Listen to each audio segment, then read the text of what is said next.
যে কে আমাকে সেজদা দেয়, কে আমাকে ভালোবাসে, আমি তার জন্য সমস্ত নিয়ামত রেডি রেখেছি। আমাদের একটা 6তলা বাড়ি আছে, ওই 6তলা বাড়ির যে ভাড়া পাই ওই টাকা দিয়েই আমি এই রাস্তার প্রচারণা করি যে আপনারা আমাকে টাকা দিবেন না এবং দামি খাবারও খাওয়াবেন না, আপনারা এর নির্দেশ পালন করেন।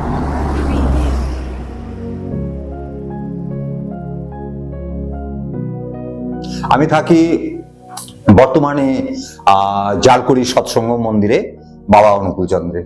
পরম করুণাময় সৃষ্টিকর্তার মাধ্যমে এই জমিনে আসছি, এই ধর্মরাজ্যে আমরা আসছি।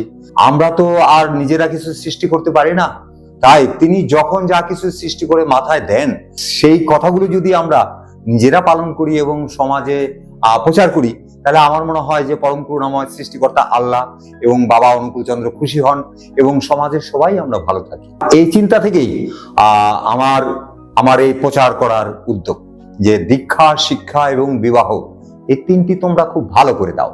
এবং কোরআনেও আমি শিক্ষা পেয়েছি যে বিবাহটা যদি আমার যৌতুক ছাড়া হয় আর সমাজে যদি এটা আমি প্রচার করি তাহলে সমাজের জন্য খুব ভালো হবে। আর সত্যিকার অর্থে আমি অবিবাহিত। আল্লাহর যে বিবাহের নিয়মটা, বাবা অনুকূল চন্দ্রের যে বিবাহের নিয়মটা, সেটাকেই প্রচারের জন্য আমার ওই রাস্তায় দাঁড়িয়ে থাকা। আমি সত্যিকার অর্থে যে আমার মনের মধ্যে সবসময় আল্লাহ এবং বাবা অনুকূল চন্দ্র একটা শান্তি এবং তৃপ্তি দিয়ে রেখেছেন। তাই পথচারীরা যদি আমার সাথে খারাপ ব্যবহারও করে তবুও আমি বলি তুমি নামাজ পড়ো, তুমি অনুকূল চন্দ্রের সৎসঙ্গে দীক্ষা নাও। আমার হিন্দু ভাইদেরকে বলি, নতুন প্রজন্মকে আমি তো কিছু দিতে আসিনি, তবে আমার আল্লাহ দিয়েছেন কোরআন, হাদিস, এবং বাবা অনুকূল চন্দ্র দিয়েছেন বাবার নিজের মুখের কথা, বাঁচা বাড়ার কথা। অসৎ সঙ্গ চাই না। এর মূল কারণই হলো আল্লাহ আমাদের শ্রেষ্ঠ সৎ, বাবা অনুকূল চন্দ্র শ্রেষ্ঠ সৎ। আমরা যদি নিজেকে সৎ পরিচয় না দিতে পারি তাহলে আমাদের পরিচয়টা আর কি দেব? ওটা একটা নগণ্য পরিচয়। সেটা হলো আমি অসৎ কাজ করছি আর আমাকে মানুষ অসৎ বলে সম্বোধন করছে।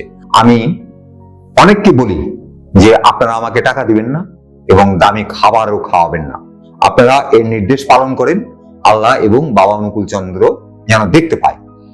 আর আমি আমার গর্বের কথা তো বলতে চাই না, তবে কার গর্ব করব?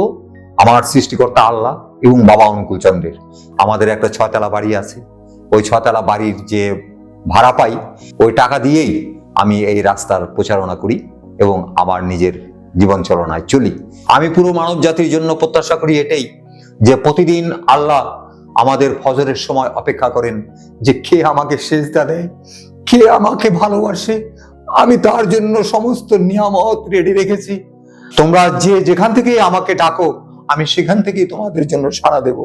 আপনারা আপনাদের বাবা মার সেবা যত্ন করেন, আপনারাও যেন বাবা হলে আপনাদের সন্তানের কাছ থেকে সেই সেবাটা পান, ও থেকে যেন আপনারা বঞ্চিত না